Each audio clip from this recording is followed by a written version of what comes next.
Welcome to the Fine Print, ladies and gentlemen. My name is Caleb Teskey, and today I am joined by Dusty Kenney from Cambridge Cannabis Company and Cambridge Cannabis Confections. I almost said that right. Dusty, welcome to the show, man. Thanks for joining me today. Glad to be here. Yeah, this is great. If you've seen any of the other interviews, you know we start with a 5-minute life story. So if you wouldn't mind giving us a bit about your background, I'd appreciate it. Yeah. No problem. Well, I guess, we'll start out. I started smoking when I was 16 in the 90s and joined the military, didn't smoke for a while, got out and partaked again. And it's been part of my life ever since. It's amazing how this plant just speaks to certain people. And you find that in our groups, when we finally get together, how we're all kind of the same. It just speaks to some of us, and it really spoke to me that this was the path I needed to be on. So I moved around a lot. I was in California during the Prop 215 days, when everyone was running around with backpacks full of weed. So that was a fun time to be out there. The first time I ever did a dab was out there and I had no idea what it was. And some crazy times during those days. But we finally moved back home to Vermont, and we're glad to be here. Where are you from originally? Originally, I'm from Illinois. Oh. So okay. The Quad City area. I grew up in a little town called Aledo, Illinois, about 3,000 people. I missed that part about how you were in the military. I must have not got that in my notes. Yeah. Was again, I served before before 9/11. So my service time was mainly doing a lot of nothing. So when you talk about what's gone on for a lot of our enlisted men in the last 20 years, it's a different game than I was getting out of English class hoping for the GI Bill to pay for my college. It's one of those things I don't bring up that much because I feel that the people that did serve in the times after that, it pulls away from them a little bit. Respect. Yeah. Tell me about yacht racing, Dusty. Well, the operation, the idea was me and my wife have been making edibles for quite a while now in the legacy operation, and it was something that my wife's type 1 diabetic. We'd go to a dispensary out west or anywhere, and everything was gummies, everything was sugar, everything was something that she's like, all right, I gotta take $20 insulin to eat this $10 treat. So it became one of those things. I was like, all right, this really isn't cost effective, and became the game of how do we medicate stuff that we want to eat, and what are those things? And so we started playing around with that, trying to make lower calorie, not sugary edibles, and that kind of just took us down that path of making edibles. With that, we've been we played around with everything from beef jerky to goldfish to caramels and everything in between. So that's kind of been our edible journey. I've also always grown. I've been a grower now for 15 years. It's something that just getting my hands in the soil has always helped my anxiety, helped me relax a little bit. For someone that's always going and can't really relax or sit down, it makes you have to understand time and patience. So that was always kind of my Zen thing, to go ahead and so we can indulge in cannabis later on, and then we could also make the edibles for later on. So it all kind of rolled into one package of we're doing this, so we can do this, so then we can do this. With that being said, after some of our edibles got out there and got around to a few people, someone approached us and asked us if this is something that we'd want to be interested in doing with them. And to be honest, at the first go, we were like, nah, this is going to be a hard run this first year. And we kind of wanted to stay out of the game. But after you see how many great people are really fighting the fight and really trying to get to the finish line here, it felt wrong to stay on the sidelines.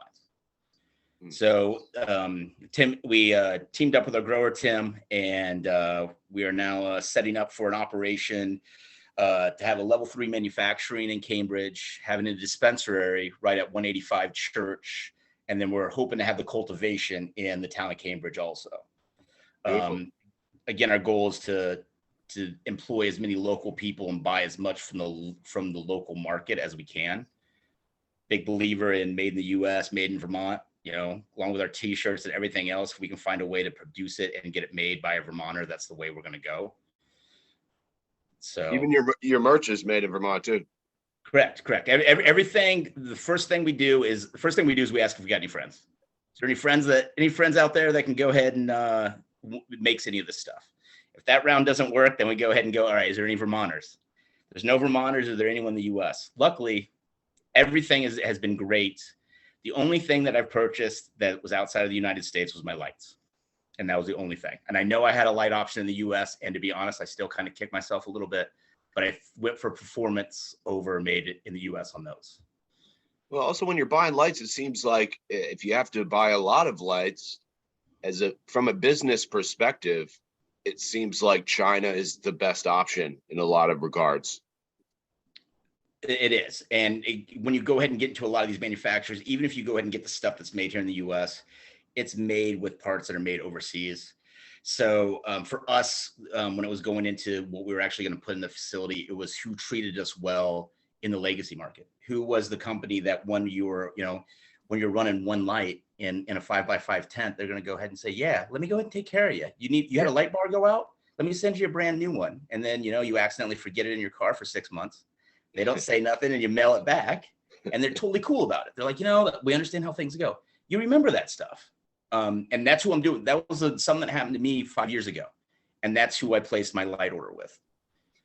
Again, now you said you were out in California for a while, right? I was. Can you talk a little bit about the differences between what's going on in California and what's going on in Vermont on a scale sense? Like during the medical era, during the 215, I probably get a lot of heat for this, but times were better. It wasn't conglomerates. It was people like us that were like, all right, you know what? I love this plant. I think this plant's gonna make do. I'm gonna put all my money on it because no bank's giving us money. Nobody else is giving us any money. So I'm gonna put everything I got and I'm gonna go ahead and run out there and I'm gonna hustle my ass off.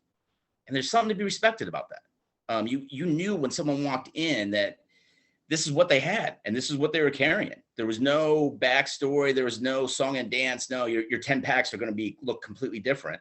This is what I got. Do you want it? Take it. And you handed them cash on the spot and everything was a fair deal. Now, was that stuff tested? No. Was there probably other things that were factors in there? There probably was, but I felt the market was more of a level market then than it is now with all the corporate. And again, love what Cookies has done, love what Jungle Boys have done, love all those guys. But again, it's becoming corporate takeover on a lot of that stuff. And smaller businesses get pushed out of the way. In comparison to Vermont, we're not going to have those backpack days, I don't think. I think a lot of these relationships have already been built. I think a lot of these people already know each other.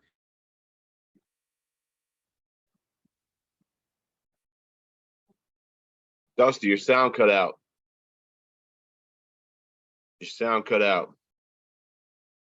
Can't hear you. All right. There we go. Okay. All right. So as I was saying, I think that a lot of us are going to stick together and work together and be more open to that. Where in California, you walk in, you're not going to see my brand next to Freedom Flower. You're not going, you're just going to see that one thing. We're not going to see that here. I mean, I think we're going to see in most dispensaries, you're going to go in there and they're going to try to go ahead and put their best flower they possibly can find on the shelf. And I think that they're going to have everybody's flower out there on display. At least that's what I hope to do. You said you planning to have some of the best flower in the state, huh? If I feel that my job is to hunt down the best flower in the state. As a dispensary owner, my job should be to make sure that the best flower that's out there that I can legally buy comes here. And I think that everyone feels the same way. I'm sure Matt Lamoille feels the exact same way. Like, again, if there's fire, I should find it and I should bring it to my customers because that's the whole reason why you have a dispensary. You don't want to have the second best. Yeah. And that's the thing. I don't want to say, hey, you know what?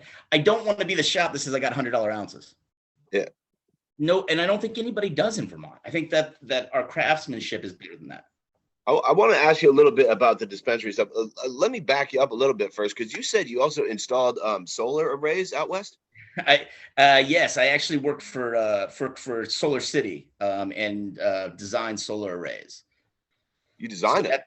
yeah. So Okay. it's not as impressive as it sounds. Simple cat little worksheet, and it's all about the way it faces the sun. But when I was building a grow for tomatoes in my basement, I made sure that I was able to power that completely by solar, and it was a great learning experience on how to go ahead and be able to use what Mother Nature has given you, and then build your grow out to it. So instead of going ahead and being like, oh, I'm using this much power, how do I go ahead and get enough solar? I was like, I got this much solar. How big of a grow can I go?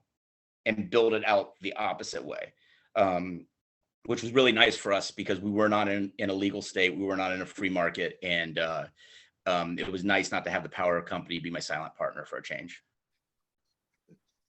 Um, ha- Now you said I asked you how closely you follow the board meetings and stuff like that. You said you actually don't follow them that closely, huh? You actually said that you rely on sort of people like me to relay I information to. I do right now. That's exactly what I do because I feel that if I go ahead and give it enough time and then go through everything and then listen back to what I need to listen to, um, I have a little bit less frustration with listening to it live. I feel that when I listen to it live, I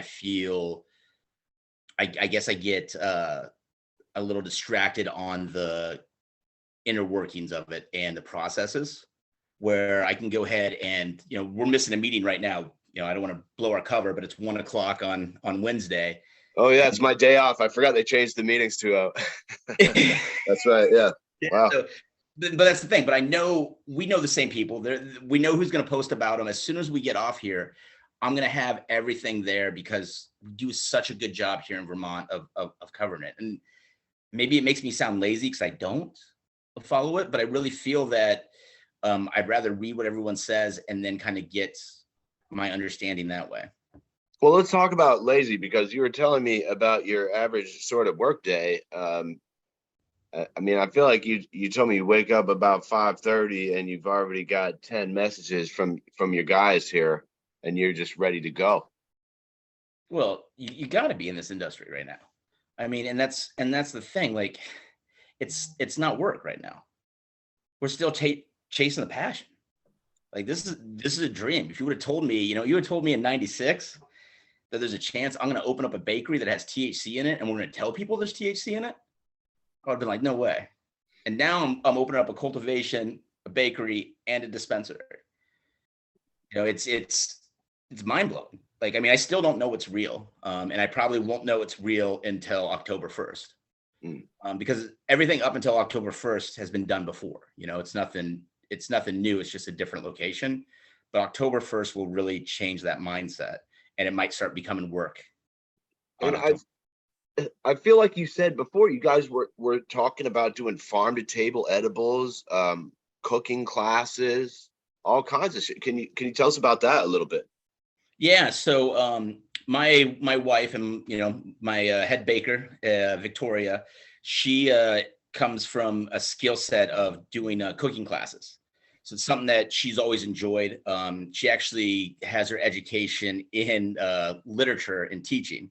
So she loves the teaching part. She was an executive chef. She's been making edibles forever. So it all ties in to one thing of her just being able to teach people how to go ahead and make great edibles.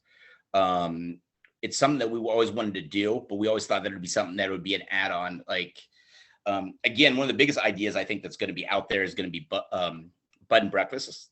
Places where you can actually go and learn how to take a cooking class and learn how to make edibles, learn how to trim, learn how to go ahead and clone, learn how to do these things. I think that's going to be a big bump in the cannabis tourism market. And that's something that we always thought we wanted to see ourselves into. With the idea of the bakery now coming up first, it just seemed like to make sense to go ahead and work that on in, because we had the space to be able to do it. So the idea is we want to go ahead and host classes of maybe up to 8 people.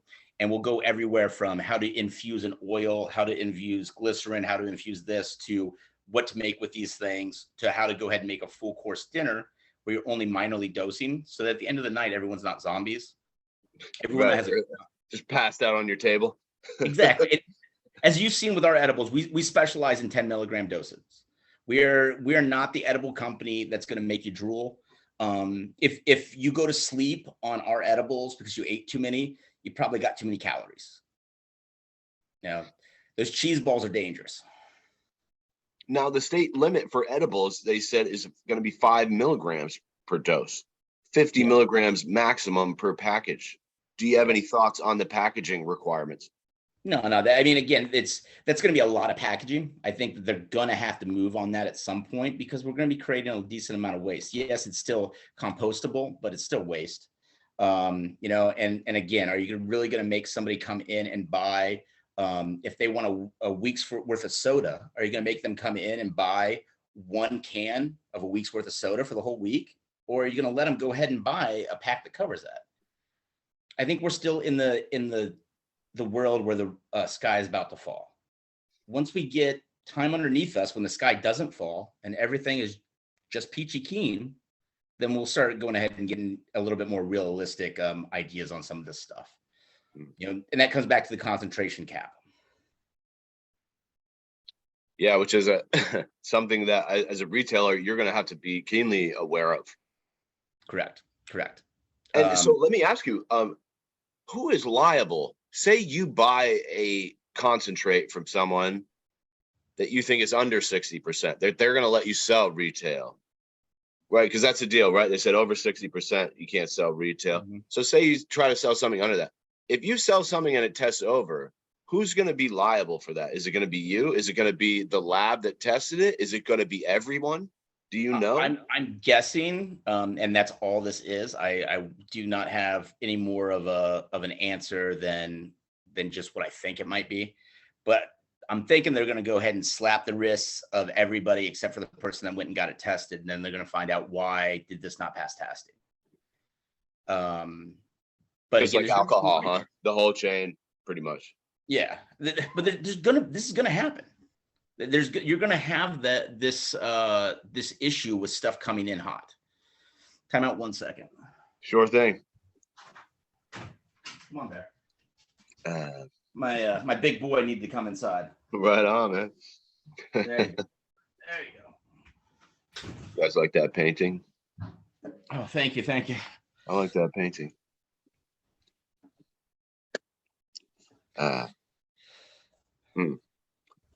Let's talk about how you said you almost ended up working for Curaleaf.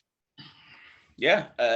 Again, my dream was to work in the cannabis industry. I'd been doing the legacy market thing for a long time. I knew the plant was calling me. I knew that I wanted to get in this, and I knew that I wanted to go ahead and do my own business someday. So, the thing that I've always learned is if you want to do your own business, then go work for somebody that's already doing it so you can get an idea of what it's like. So when I moved back to Vermont, Curaleaf had their dispensary position open. So their dispensary manager position. So I went through a few rounds of interviews through it and got down and got hired and went in for my fingerprints and my licensing. They sent all that stuff in, and I had a paraphernalia charge from 1996 on my record from Illinois. So they couldn't license me. So I called Illinois. When was this, Dusty? You applied for the job. Oh, this was 2020. And so this is almost 25, almost 25 years after the paraphernalia charge. Correct. And how about this? Which is a misdemeanor. Yeah. In another state. Mm-hmm. I'm sorry. Which is a legal state now. I'm sorry. Yeah. Okay. Yeah. A legal state. And so we contacted, because all these records are supposed to be expunged, right? So we called the state of Illinois, and my lovely wife handles most of this for me because I just kept getting too angry about this whole thing. So she finally breaks it down. She's like, "Who do I got to send money to?" And they're like, oh, well, you just got to send us $1,800. $1,800. And we're like, what? To get this sealed up? And they're like, yeah. I'm like, well, is there any other way? They're like, well, you can come in front of the judge. So I was like, all right, well, let's go in front of the judge. So I go all the way out to Illinois, go in front of a judge. I'm super nervous. I get up there. I'm sitting outside of the courthouse thing. The judge comes walking. And again, this is a town of 3,000 people. So it's not a big courthouse. That's like my hometown. Yeah. Yeah. It's definitely like Lamoille County smallness wise. And so well, I'm from Linneville. It's a little smaller. Yeah. So I go in, the judge comes walking and he goes, you represent yourself? And at that moment, I'm like, oh shit, I guess I shouldn't be. And I was like, yes, Your Honor, I am. He's like, all right, hold on one second. We go in there. State's attorney walks in. I get up there and I go, I would like to seal my records and have them all expunged. He turns to her and he goes, do you have any problem with this? She goes, nope. That's it. It was done. No $1,800, no nothing. That's all it took. It took me more time to drive over there to Illinois than it took for anything else. So I go ahead, I send all that paperwork in. I got everything. I talked to I can't even remember who it was at the medical board. They said that I'm clear to be licensed. All they had to do is have Cureleaf resubmit that license, and I would be good to go. Tried getting a hold of the VP at Cureleaf for a little bit. Couldn't get a hold of her. All of a sudden got a call from the HR manager saying that they were on a hiring freeze right now, and they weren't doing any more hiring. They'd reach back to me, and then I never heard from them again. So, but they were my medical dispensary, because I of course I'm a medical card carrier, and I've used them once. They had good customer service. Yeah. How is their product? But they had great customer service.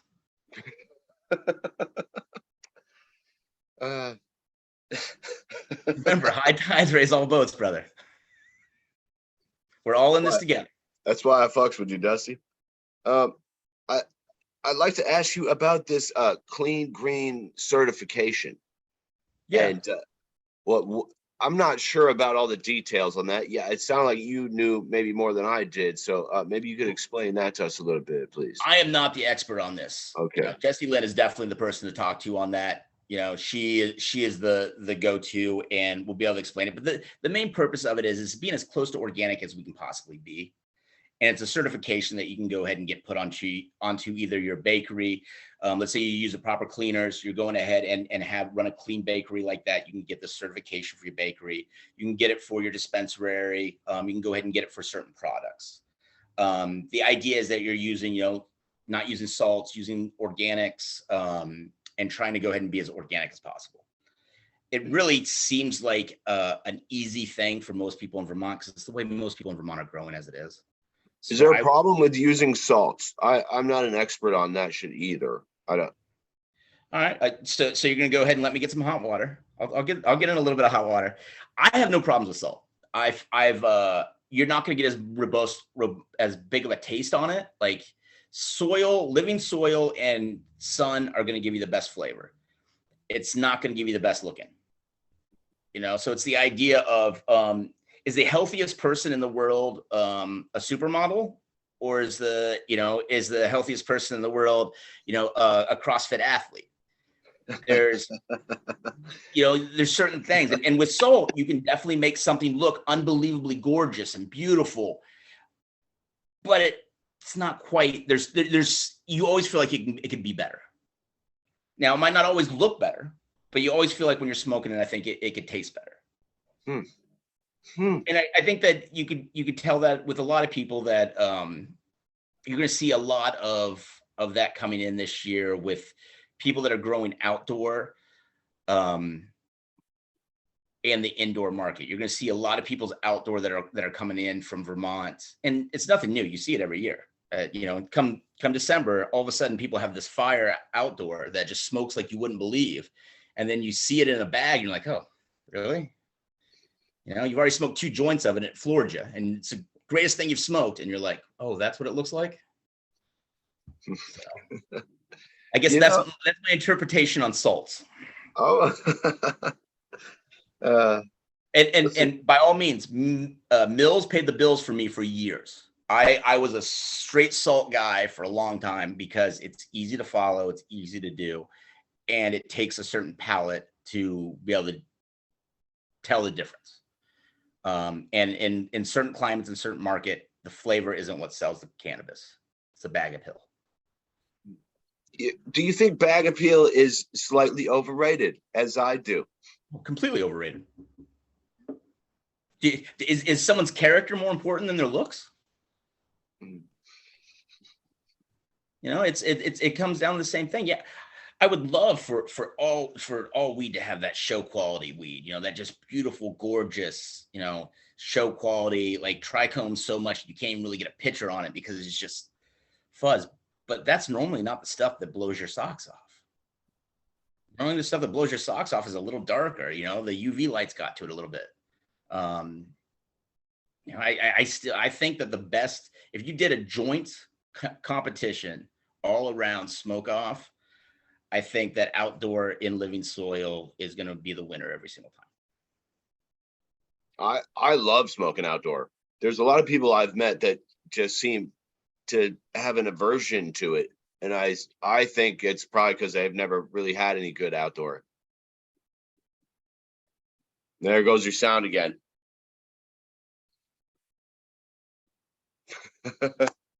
I was about to take 5 and just go on a smoke break anyway. Get your sound back for a minute. There we go. There we There go. we go. Look, let's take 5. We're gonna come back and do another chunk. Is that cool? That's cool. That's cool. All right. Word.